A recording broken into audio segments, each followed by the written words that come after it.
Hello friends, स्वागत है आपका हमारे यूट्यूब चैनल एसएससी टूल्स में। फ्रेंड्स, इस वीडियो में हम DSSP PRT set number 3 discuss करेंगे।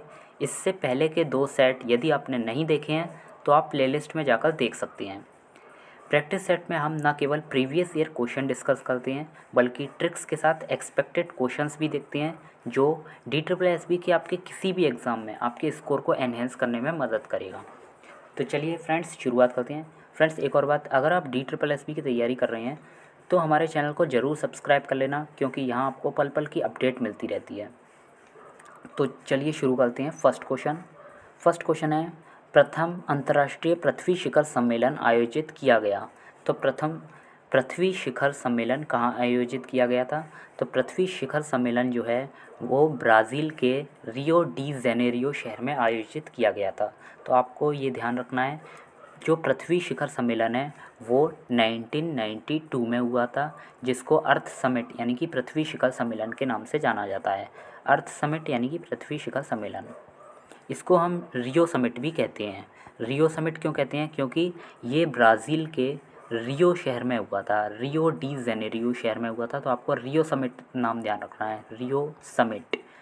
अच्छा, ये इम्पोर्टेंट क्यों हो जाता है? क्योंकि रियो समिट 1992 में हमारे 3 कन्वेंशंस निकलकर सामने आए थे, जिसमें सबसे इम्पोर्टेंट UNFCCC, सबसे इम्पोर्टेंट हमारा UNFCCC हो जाता है, क्योंकि इसकी बैठकें हर साल COP के नाम से होती हैं, जिसको अभी हम देखने जा रहे हैं। इसके अलावा जो दो चीज़ें आई थी उसको आपको ध्यान रखना है। दूसरे जो कन्वेंशन था वो CBD था। CBD को हम कहते हैं कन्वेंशन ऑन बायोलॉजिकल डाइवर्सिटी। जो तीसरा कन्वेंशन निकल कर सामने आया था इसमें वो UNCCD। तो इसको कहते हैं United Nation Conference to Combat Desertification. तो ये जो फर्स्ट वाले का नाम है इसको भी ध्यान रखना है आपको। UNFCCC का नाम होता है United Nations framework conference on climate change. तो आपको रियो समिट क्यों ध्यान रखना है? क्योंकि ये 3 कन्वेंशंस आपके यानी कि 3 समझौते हुए थे, जिससे 3 निकाय ये निकल कर सामने आए थे, जिसमें सबसे इम्पोर्टेंट आपका हो जाता है UNFCCC। UNFCCC यानी कि United nation framework convention on climate change. तो ये आपको ध्यान रखना है, क्योंकि इसकी बैठकें जो होती हैं हर साल COP के नाम से होती हैं। COP यानी कि कॉन्फ्रेंस ऑफ पार्टीज़। तो इसलिए आपको ये ध्यान रखना है। तो पृथ्वी शिखर सम्मेलन कब हुआ था? इसका आंसर हमने देखा 1992 में रियो डी जेनेरियो ब्राज़ील के शहर में हुआ था। नेक्स्ट क्वेश्चन, ये आप इसका सॉल्यूशन भी पढ़ लेना। नेक्स्ट क्वेश्चन है, निम्नलिखित में से कौन सा जीवाश्म ईंधन नहीं है? तो इसमें पूछा गया है निम्नलिखित में से कौन सा जीवाश्म ईंधन नहीं है। तो इसका आंसर क्या हो जाएगा? देखो, लकड़ी होता है वो भी नहीं होता जीवाश्म ईंधन, पवन यानी कि हवा वो भी नहीं होती जीवाश्म ईंधन, और यूरेनियम भी नहीं होता, क्योंकि ये नाभिकीय है। इसके अलावा तो यानी कि आंसर क्या हो जाएगा हमारा? उपरोक्त में से कोई नहीं। अच्छा, जीवाश्म ईंधन होता क्या है दोस्तों? यदि जो पृथ्वी पर पेड़ पौधे पाए जाते हैं, वह जंतु पाए जाते हैं, ये जब पृथ्वी में बहुत लाखों मिलियंस ऑफ ईयर्स में तक ये दबे रहते हैं, तो इन पे प्रेशर पड़ता है और टेम्परेचर जो होता है उसके कारण ये ईंधन में परिवर्तित हो जाते हैं, जिसको हम जीवाश्म ईंधन कहते हैं। जीवाश्म ईंधन के जो एग्जाम्पल हैं उसकी बात करें तो पेट्रोल जो है वो जीवाश्म ईंधन का उदाहरण है। इसके अलावा डीजल भी है, वो भी जीवाश्म ईंधन का उदाहरण है, क्योंकि ये लाखों वर्ष की एक प्रक्रिया है जिसमें जंतु एवं पौधे जब पृथ्वी के नीचे सतह पर दबे रहते हैं तो टेम्परेचर और प्रेशर के कारण जीवाश्म ईंधन का निर्माण होता है, जिसमें पेट्रोल, डीजल, गैसोलीन तो पेट्रोल ही होता है, और भी बहुत सारी चीज़ें होती हैं, उसमें नेचुरल गैस भी बनती हैं। तो ये सब जीवाश्म ईंधन का प्रकार है। तो इसका आप सॉल्यूशन देख सकते हैं। तो इसका सॉल्यूशन आप देख लेना, ये ऊपर लिखा हुआ है। तो नेक्स्ट क्वेश्चन है हमारा, तमिलनाडु राज्य के वर्तमान मुख्यमंत्री का नाम क्या है? तो तमिलनाडु के वर्तमान मुख्यमंत्री कौन है? देखिए, ये करंट का क्वेश्चन एक हमें देखने को मिला है। उस समय के कौन थे ये तो हमें नहीं पता, लेकिन इस समय के आपको ध्यान रखने हैं। दोस्तों, इस समय 6 इलेक्शन हुए हैं, केरल, असम, तमिलनाडु, पौंडीचेरी और पश्चिम बंगाल, और एक जगह उत्तराखंड। तो इन सब के रिसेंटली नए CM बनकर सामने आए हैं, जिनकी आपको लिस्ट याद रखनी है। तो दोस्तों, ये हमारे कुछ CM लिखे हुए हैं जिनके अभी हाल ही में इलेक्शंस हुए हैं और सीएम बनकर सामने आए हैं। तो ये आपको याद रखनी है दोस्तों। कई हमारे फ्रेंड्स क्या करते हैं, वो पूरे 28 स्टेट्स के सीएम याद करने लग जाते हैं, जो कि बिल्कुल गलत है। आपको स्मार्ट वर्क करना है, हार्ड वर्क नहीं। तो स्मार्ट वर्क में आपको पता है रिसेंटली जो चेंज हुए वही पूछे जाएंगे। अब सब लिस्ट पूरी मतलब याद करने से कोई फ़ायदा नहीं रहता। तो पहले केरल के देखते हैं। केरल के इस समय पिनरई विजयन जो हैं वो दूसरी बार बनकर सामने आए हैं, केरल के सीएम हैं। असम के हेमंत बिस्वा शर्मा ये असम के हैं। तमिलनाडु के स्टालिन हैं तमिलनाडु के। पुदुचेरी के एन रंगासामी। पश्चिम बंगाल की ममता बनर्जी और उत्तराखंड के तीरथ सिंह रावत। इनका इलेक्शन थोड़ा पहले हुआ था, बाकी इन सब का अभी रिसेंटली हुआ है। तो केरल के कौन है, पिनरई विजयन। असम के हेमंत बिस्वा शर्मा और तमिलनाडु के स्टालिन और पुदुचेरी के एन रंगासामी। पश्चिम बंगाल के ममता बनर्जी, उत्तराखंड के तीरथ सिंह रावत। तो इस क्वेश्चन में पूछा गया था तमिलनाडु के, तो तमिलनाडु को आपको ध्यान रखना है स्टालिन। चलते हैं नेक्स्ट क्वेश्चन की ओर। नेक्स्ट क्वेश्चन है फोर्थ क्वेश्चन, जिसमें पूछा गया है निम्नलिखित में से भारत के किस राज्य का लोकसभा के संसद सदस्य के रूप में दूसरा सर्वाधिक प्रतिनिधित्व है। यानी कि लोकसभा की सीटें सबसे ज़्यादा दूसरे नंबर पर किस राज्य में है। तो आपको पता है यूपी में सबसे ज़्यादा सीटें हैं लोकसभा की। अगर यूपी के बाद कोई स्थान आता है तो वो है महाराष्ट्र। यूपी के बाद महाराष्ट्र में लोकसभा की सीटों की संख्या सबसे अधिक है। लोकसभा की सीटों की संख्या यूपी में 80 है और महाराष्ट्र में शायद 48 है। वो अभी सॉल्यूशन में देख लेंगे। तो दूसरा महाराष्ट्र। तो सॉल्यूशन देख लेते हैं एक बार। तो ये है राज्य एवं लोकसभा की सीटें। तो पश्चिम बंगाल में कितनी सीटें हैं, 43 सीट्स हैं। बिहार में 40, आंध्र प्रदेश में 25 और महाराष्ट्र में 48। तो इस प्रकार से हमने देखा उत्तर प्रदेश में लोकसभा की जो सीटों की संख्या है वो 80 है। इसके बाद महाराष्ट्र का दूसरे नंबर पे स्थान है। तो दूसरे नंबर पे ऊपर वाले क्वेश्चन का आंसर यानी कि क्या हो जाएगा, महाराष्ट्र। तो इस क्वेश्चन का आंसर क्या लगाएंगे आप, महाराष्ट्र, क्योंकि महाराष्ट्र में दूसरे नंबर पे सबसे ज़्यादा लोकसभा की सीटों की संख्या है। नेक्स्ट क्वेश्चन की ओर चलते हैं दोस्तों। नेक्स्ट क्वेश्चन हमारा फिफ्थ क्वेश्चन, जिसमें पूछा गया है भारतीय संविधान की कौन सी अनुसूची भारतीय भाषाओं की मान्यता से संबंधित है।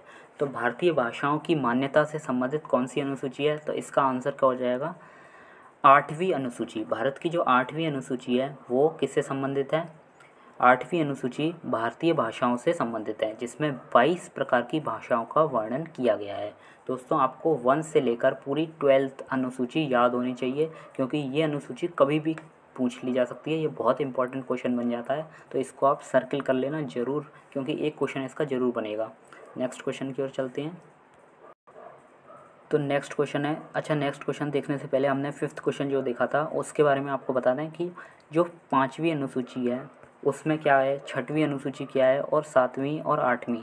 तो ये बहुत इंपॉर्टेंट बन जाती हैं। ये चारों अनुसूची आपको याद होनी चाहिए। इसके अलावा 4थी अनुसूची भी बार बार पूछ लेते हैं। तो वैसे तो आपको सारी की सारी अनुसूची याद होनी चाहिए, क्योंकि अनुसूची का क्वेश्चन इंपॉर्टेंट होता है। ये जनरल कंपटीशन में देखने को मिल जाता है अक्सर। तो इसलिए आप याद कर लेना, किसी भी जनरल नॉलेज की बुक में आपको मिल जाएगा वो। तो 6th क्वेश्चन पे चलते हैं। जनगणना 2011 के अनुसार भारत के किस राज्य का अनुसूचित जाति संख्या का प्रतिशत अनुपात सर्वाधिक है। तो भारत का जो ऐसा कौन सा राज्य है जिसमें जनजाति यानी कि एसटी के लोग सबसे ज़्यादा पाए जाते हैं, तो वो राज्य कौन सा होगा, मिजोरम। मिजोरम राज्य में सबसे ज़्यादा एसटी जनसंख्या पाई जाती है। तो ये सॉल्यूशन आप पढ़ सकते हैं। जनगणना 2011 के अनुसार मिजोरम में 94.4% अनुसूचित जनजाति जनसंख्या का प्रतिशत, जो कि सर्वाधिक है। तो आप देख सकते हैं इसका आंसर क्या हो जाएगा, मिजोरम। मिजोरम में सबसे ज़्यादा एसटी के लोग पाए जाते हैं। तो ये 2011 की जनगणना के अनुसार रिपोर्ट है। नेक्स्ट क्वेश्चन देख लेते हैं। तो हमारा नेक्स्ट क्वेश्चन है, वर्तमान में भारत के राष्ट्रीय महिला आयोग की अध्यक्ष कौन है। तो महिला आयोग की अध्यक्ष कौन है इस समय। तो देखो उस समय कौन थी ये तो हमें नहीं पता, क्योंकि ये करंट का क्वेश्चन बन जाता है। लेकिन आज की जो महिला आयोग, राष्ट्रीय महिला आयोग के अध्यक्ष हैं वो रेखा शर्मा हैं। ये आपको ध्यान रखना है, इंपॉर्टेंट क्वेश्चन है ये, रेखा शर्मा।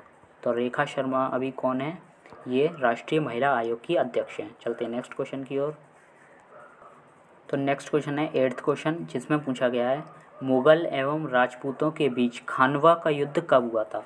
तो खानवा का युद्ध कब हुआ था, तो ये आपको याद होना चाहिए दोस्तों। इसकी एक ट्रिक है, ट्रिक से आपको याद करा देते हैं क्योंकि ये क्वेश्चन अक्सर पूछा जाता है बाबर के जो 4 युद्ध हुए थे उनमें से। तो देख लेते हैं ट्रिक को। तो दोस्तों ये हमारी ट्रिक है जिसको आपको याद रखना है। पान खाकर देरी से घर गया, पान खाकर देरी से घर गया। तो पान, सबसे पहले पान यानी कि पान से पानीपत का युद्ध पहला युद्ध हुआ था। उसके बाद खाकर, खाकर से होगा खानवा का युद्ध। फिर देरी, देरी से चंदेरी का युद्ध। फिर उसके बाद आ जाता है से कुछ नहीं है, घर, घर से घाघरा का युद्ध। तो इससे आपको याद हो जाएगा। और गया से मर गया, इसके बाद बाबर मर गया था। तो आपको यहाँ से याद हो जाएगा पहला युद्ध 1526 ईस्वी में हुआ था। तो 1526 ईस्वी है वो आपको याद रखना है। इसमें मुग़ल सल्तनत की नींव पड़ी थी। पानीपत का जब युद्ध हुआ था तो बाबर ने इब्राहिम लोदी वंश का जो अंतिम शासक था इब्राहिम लोदी, उसको हराकर मुग़ल साम्राज्य की नींव डाली थी। तो इसके बाद ये जो युद्ध हैं उनका क्रमशः 1526 के बाद 27, फिर 28, 29, तो इस तरह क्रम याद रहता है। लेकिन आपको ये युद्धों का क्रम याद नहीं रहता है। तो इससे, इस ट्रिक से आपको याद हो जाएगा कि पान खाकर देरी से घर गया, तो पान से हो जाएगा पानीपत का युद्ध, खाकर से हो जाएगा खानवा का युद्ध, देरी से चंदेरी का युद्ध और घर से घाघरा का युद्ध। और ठीक इसके बाद 1530 ईस्वी आती है क्योंकि यहाँ से एक एक साल का अंतर है। 26 के बाद 27, 28, 29, 30, 30 में गया यानी कि बाबर गया, कहाँ गया, मर गया इसका मतलब। चलो नेक्स्ट क्वेश्चन पे और चलते हैं। तो इस क्वेश्चन का आंसर आप अब दे पाएंगे। ये मुग़ल व राजपूतों के बीच खानवा का युद्ध कब हुआ था, तो आप बता सकते हैं 1527 ईस्वी में, क्योंकि हमारी ट्रिक के अकॉर्डिंग जो 1527 है वो दूसरे स्थान पर पड़ता है क्योंकि हमने बोला था पान खाकर। तो ये खाकर, फिर देरी से घर गया, देरी से घर गया। तो पान सबसे पहले 1526 में पड़ा था पानीपत का युद्ध, फिर 1527 में पड़ा था कौन सा, खाकर से खानवा का युद्ध। तो इसका आंसर हो जाएगा 1527। चलते हैं नेक्स्ट क्वेश्चन की ओर। तो नेक्स्ट क्वेश्चन है 9th क्वेश्चन, जिसमें आपसे पूछा गया है गांधी जी द्वारा दांडी यात्रा प्रारंभ की गई थी। तो दांडी यात्रा कब प्रारंभ की गई थी, इसको आपको रट के रखना है। 12 मार्च 1930 को, 12 मार्च 1930 को गांधी जी ने दांडी यात्रा प्रारंभ की थी। तो इसको देख लेते हैं ये कब की थी। ये सविनय अवज्ञा आंदोलन के दौरान दांडी यात्रा प्रारंभ की थी। तो इसका आंसर आप लोग पढ़ लेना यहाँ से। नमक सत्याग्रह के नाम से इतिहास में चर्चित दांडी यात्रा की शुरुआत 12 मार्च 1930 को गांधी जी के नेतृत्व में हुई। यह यात्रा अहमदाबाद के साबरमती आश्रम से प्रारंभ होकर 6 अप्रैल 1930 को दांडी में समाप्त हुई। तो ये आपको ध्यान रखना है। नमक सत्याग्रह ये किसके दौरान हुआ था, सविनय अवज्ञा आंदोलन के दौरान 1930 में हुआ था। तो 1930 में 12 मार्च को दांडी यात्रा शुरू हुई थी। चलते हैं नेक्स्ट क्वेश्चन की ओर। क्वेश्चन नंबर 10, जिसमें पूछा गया है स्वतंत्रता के पश्चात भारत के प्रथम गृह मंत्री कौन थे। तो गृह मंत्री कौन थे, तो उसका आंसर हो जाएगा सरदार वल्लभ भाई पटेल। सरदार वल्लभ भाई पटेल स्वतंत्र भारत के पहले गृह मंत्री थे। नेक्स्ट क्वेश्चन चलते हैं। नेक्स्ट क्वेश्चन हमारा 11th क्वेश्चन, जिसमें पूछा गया है निम्नलिखित में से कौन वर्ष 1967 से 69 की अवधि में भारत के राष्ट्रपति रहे।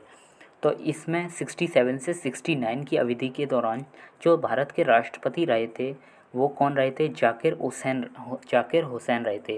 तो दोस्तों पिछले जो हमने सेट में डिस्कस किया था राष्ट्रपति के ऊपर, तो हमने आपको पहले भी बता दिया शुरुआत के 4 राष्ट्रपति आपको याद होने चाहिए। उन्हीं के बारे में क्वेश्चन अक्सर देखने को मिलते हैं। ये केवल DSSB ही नहीं, और भी जितने भी एग्ज़ाम होते हैं उनमें भी नोटिस किया है हमने कि DSSB या फिर उसके अलावा जितने भी एग्ज़ाम होते हैं उसमें सब में भारत के जो राष्ट्रपति होते हैं उनमें से शुरुआत के 4 का क्रम या 4 का जो कार्यकाल होता है उसके बारे में ही पूछते हैं, इससे आगे नहीं पूछते। तो यहाँ भी हमें वही क्वेश्चन देखने को मिला है। जाकिर हुसैन के बारे में पूछा गया है जिनका कार्यकाल 1967 से 69 था। तो आप हमारे कहे के मुताबिक केवल शुरुआत के 4 राष्ट्रपति का क्रम याद कर लेना और उनके नाम याद कर लेना। तो इसको हम देख लेते हैं। तो भारत के जो राष्ट्रपति हैं शुरुआत के 4, उनका क्रम इस प्रकार है। सबसे पहले जो थे वो सर्वपल्ली राधाकृष्णन थे। सॉरी, इसमें कुछ गलत है, ये मिस्टेक हो गई है, 1 मिनट।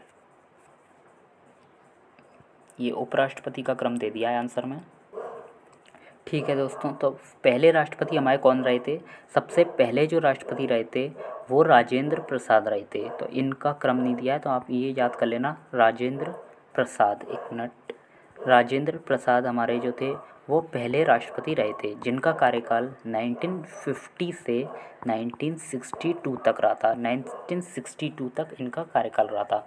फिर दूसरे जो राष्ट्रपति रहे थे उनका कार्यकाल जो है 1962 से 67 रहा था। तो ये थे हमारे एस राधाकृष्णन या फिर सर्वपल्ली राधाकृष्णन। ये 62 से 67 इनका कार्यकाल रहा था।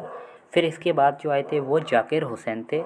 जाकिर हुसैन तीसरे राष्ट्रपति थे। पहले हमने बता दिया आपको कौन है, ये दूसरे हैं सर्वपल्ली राधाकृष्णन, ये तीसरे हैं और ये चौथे हैं। तो ये याद नहीं रखना है लास्ट वाले, आपको केवल शुरुआत के 4 याद रखने हैं, क्योंकि उनसे ही बार बार रिपीट क्वेश्चन होते हैं।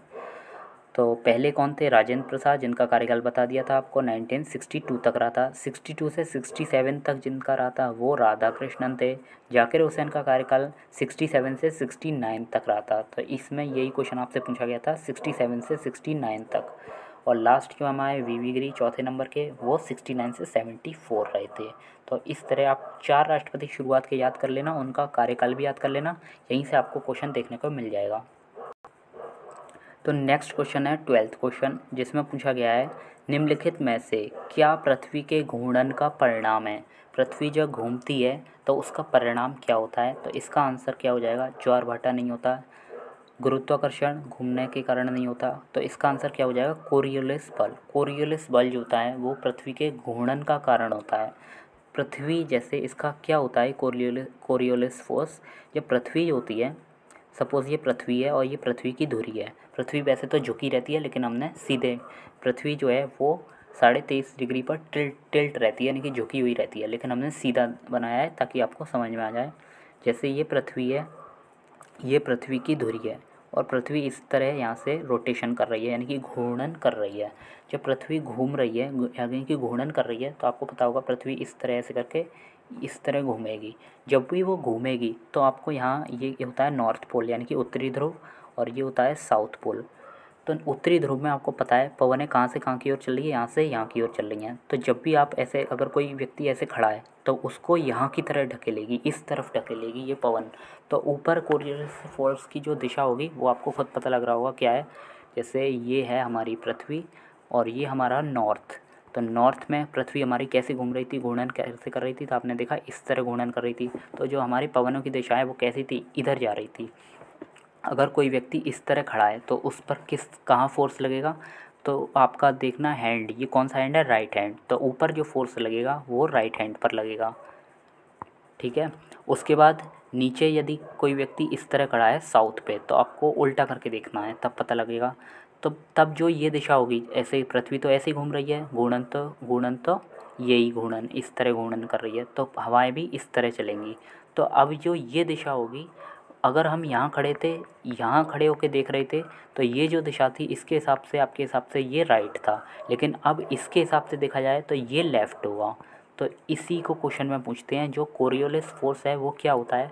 पृथ्वी के घूर्णन के कारण जब पृथ्वी घूमती है तो वस्तु पर जो फोर्स काम करता है उसी को कोरियोलिस फोर्स कहते हैं। और कोरियोलिस फोर्स जो होता है वो नॉर्थ पोल में राइट डायरेक्शन में लगता है और नॉर्थ पोल में राइट डायरेक्शन में लगता है और साउथ पोल में लेफ़्ट डायरेक्शन में लगता है। आपको इतना ध्यान रखना है। आई होप आपको समझ में आया होगा। नहीं आया होगा तो आप इतना देख लीजिए, ये है ऊपर नॉर्थ पोल, ये साउथ पोल। नॉर्थ पोल में इस तरह और साउथ पोल में इस तरह। तो ये हो गया आपका, अगर यहाँ से खड़े होकर आप देखेंगे तो ये हो गया राइट, यानी कि नॉर्थ में तो राइट डायरेक्शन में लगता है और ये साउथ में हो गया लेफ़्ट डायरेक्शन में। तो डायरेक्शन पृथ्वी के हिसाब से तो सेम ही है, लेकिन हमारे हिसाब से चेंज हो जाती है, क्योंकि अभी हम ऊपर मुँह किए हैं और यहाँ साउथ में नीचे मुँह किए हैं, तो इसलिए डायरेक्शन हमारे हिसाब से चेंज हो जाती है। तो आप देख सकते हैं यहाँ पृथ्वी के घूर्णन का परिणाम क्या होता है? कोरियोलिस बल। नेक्स्ट क्वेश्चन की ओर चलते हैं और आप यहाँ पिछले वाले क्वेश्चन का सॉल्यूशन देख लेना कोरियोलिस बल का। नेक्स्ट क्वेश्चन हमारा 13th क्वेश्चन, जिसमें पूछा गया है भारत के साथ किस देश की अंतर्राष्ट्रीय सीमा नहीं है? तो भारत के साथ जो अंतर्राष्ट्रीय सीमा किस देश की नहीं है, तो ये आपको देखना है श्रीलंका की नहीं है। श्रीलंका की क्योंकि जलीय सीमा है, म्यांमार की भी है, भूटान की भी है, बांग्लादेश की भी है। तो इसको मैप के ज़रिए देखते हैं हम लोग। तो दोस्तों ये है हमारा इंडिया। इंडिया की देखो आप यहाँ से देख सकते हैं, चीन जो है, चीन के साथ ये सीमा लग रही है। फिर नेपाल के साथ ये है नेपाल, नेपाल के साथ भी लग रही है। फिर ऊपर मैप के में देखते हैं तो आप यहाँ नेपाल को देख सकते हैं, नेपाल के साथ तो लगी रही है क्योंकि नेपाल के साथ उत्तराखंड, उत्तर प्रदेश और बिहार वगैरह की सीमा लग रही है। फिर बीच में ये सिक्किम पड़ जाता है। सिक्किम के बाद ये भूटान, भूटान से भी सीमा लग रही है हमारे देश की। उसके बाद बांग्लादेश, बांग्लादेश से तो साफ़ लग रही है, आप देख सकते हैं ये है बांग्लादेश। तो बांग्लादेश से भी सीमा भारत की लग रही है। फिर लास्ट में आ जाता है म्यांमार। तो म्यांमार को देख लेते हैं हम। तो ये यहाँ इसमें दिखाया नहीं गया है लेकिन हम आपको बता देते हैं, ये जो भारत है यहाँ ये सीमा जब एंड होती है तो यहाँ से म्यांमार शुरू हो जाता है। देखो ये लिखा भी है म्यांमार, तो म्यांमार से भी ये सीमा जो है वो टच होती है। लास्ट जो ऑप्शन दिया था हमारा वो था श्रीलंका। तो आप यहाँ देख सकते हैं श्रीलंका साउथ में है और साउथ में भारत के मतलब साउथ में है। तो भारत के साउथ में इसकी कोई सीमा नहीं लग रही है लेकिन ये जलीय सीमा है। तो ये आंसर हमारा सही हो जाता है, यानी कि श्रीलंका से कोई स्थलीय सीमा नहीं लगती है। नेक्स्ट है 14th क्वेश्चन, जिसमें पूछा गया है तिब्बत में ब्रह्मपुत्र नदी को किस नाम से जाना जाता है। तो तिब्बत में ब्रह्मपुत्र नदी जो है उसको हम सांगपो के नाम से जानते हैं। Option D is correct. यहाँ देख सकते हैं आप, इसका सॉल्यूशन ये लिखा है, आप देख लेना, यहाँ इसको पढ़ लेना। तो तिब्बत में जो ब्रह्मपुत्र नदी है उसको सांगपो के नाम से जानते हैं। तो नेक्स्ट क्वेश्चन की ओर चलते हैं। नेक्स्ट क्वेश्चन हमारा 15th क्वेश्चन, जिसमें पूछा गया है भारतीय मुद्रा के 1 रुपये के नोट पर किसके हस्ताक्षर होते हैं। तो 1 रुपये के नोट पर जो हस्ताक्षर होते हैं वो भारत के वित्त मंत्रालय के सचिव के हस्ताक्षर होते हैं। वित्त मंत्रालय का सचिव जो होता है वो सबसे बड़ा अधिकारी होता है वित्त मंत्रालय का। दोस्तों वैसे तो आपको पता है जितने भी नोट हैं, जितनी भी करेंसी हैं, उन पर किसके साइन होते हैं, आरबीआई के गवर्नर के, रिज़र्व बैंक ऑफ इंडिया के गवर्नर के साइन होते हैं। लेकिन जो 1 रुपये के नोट होते हैं ना, उस पर किसके साइन होते हैं वो आपको यहाँ से पता लग जाएगा, भारत सरकार के वित्त मंत्रालय के सचिव के। तो ये आपको ध्यान रखना है। इसका सॉल्यूशन भी आप लोग देख सकते हैं। तो ये उसका सॉल्यूशन है, आप लोग यहाँ से देख लेना, ये पढ़ लेना, आपको पता लग जाएगा यहाँ से। तो 16th क्वेश्चन जो है हमारा, भारत के संविधान में विनिर्दिष्ट लोकसभा सदस्यों की अधिकतम संख्या है। तो लोकसभा में जो सदस्यों की अधिकतम संख्या है वो 552 है। 552 निर्धारित संख्या है, 552 अधिकतम संख्या लोकसभा की। लेकिन अभी वर्तमान में 552 तो खैर ये अधिकतम संख्या है, लेकिन वर्तमान में लोकसभा की सदस्य संख्या कितनी है, तो इसका आंसर है 545। 545 वर्तमान में लोकसभा सीटों की संख्या है, लेकिन अधिकतम कितनी हो सकती है, वो इसका आंसर हो जाएगा 552। तो आप लोग इसका आंसर भी देख सकते हैं, ये इसका सॉल्यूशन दिया है, आप लोग पढ़ लेना इसको। नेक्स्ट है हमारा 17th क्वेश्चन, जिसमें पूछा गया निम्नलिखित में से किस राज्य अथवा केंद्र शासित प्रदेश में उपराज्यपाल की नियुक्ति भारत के राष्ट्रपति द्वारा की जाती है। तो भारत के राष्ट्रपति द्वारा जो उपराज्यपाल की नियुक्ति है वो किस केंद्र शासित प्रदेश या राज्य में की जाती है। तो आपको पता है कि उपराज्यपाल जो होता है वो उसकी नियुक्ति जो होती है वो राष्ट्रपति द्वारा यूटी, किसी भी यूटी में की जाती है। यूटी मतलब संघ शासित प्रदेश। अच्छा, इसका चक्कर क्या है, पहले इसका आंसर देख लेते हैं। इसका आंसर जो हो जाएगा वो दिल्ली। दिल्ली है एक यूटी। यूटी मतलब संघ राज्य क्षेत्र, यूटी मतलब यूनियन टेरिटरी, संघ राज्य क्षेत्र, यूनियन टेरिटरी। तो संघ राज्य क्षेत्र का मतलब क्या होता है, या संघीय प्रदेश का मतलब क्या होता है कि ये जो होते हैं संघीय राज्य, जितने भी संघीय राज्य अभी हमारे हैं, तो उनमें जो राज्यपाल होता है उसकी जगह तो जैसे ये है, सपोज़ ये कोई यूटी है, तो इसमें जो राज्यपाल है उसकी जगह तो राष्ट्रपति होता है, हमारा राष्ट्रपति होता है। उसके बाद अगर राज्यपाल के नीचे कोई होता है, यानी कि राज्यपाल तो होता नहीं है, राज्यपाल की जगह यहाँ क्या होता है, राष्ट्रपति होता है। राष्ट्रपति के नीचे कोई होता है तो वो उपराज्यपाल होता है। तो उपराज्यपाल ही मोस्टली कार्य यहाँ देखता है। तो उपराज्यपाल की जो नियुक्ति होती है यूटी में वो राष्ट्रपति द्वारा की जाती है।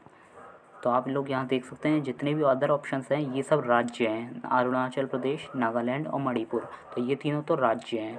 राज्यों में तो वो क्या कहते हैं, राज्यपाल की नियुक्ति करता है। राज्यपाल की नियुक्ति कौन करता है? राज्यों में राज्यपाल की नियुक्ति जो है वो राष्ट्रपति करता है, लेकिन यूटीज़ में उप राज्यपाल होता है, और उपराज्यपाल की नियुक्ति भारत का राष्ट्रपति करता है। कब? किस में? यूटी में। यूटी कहाँ है? यहाँ दिल्ली।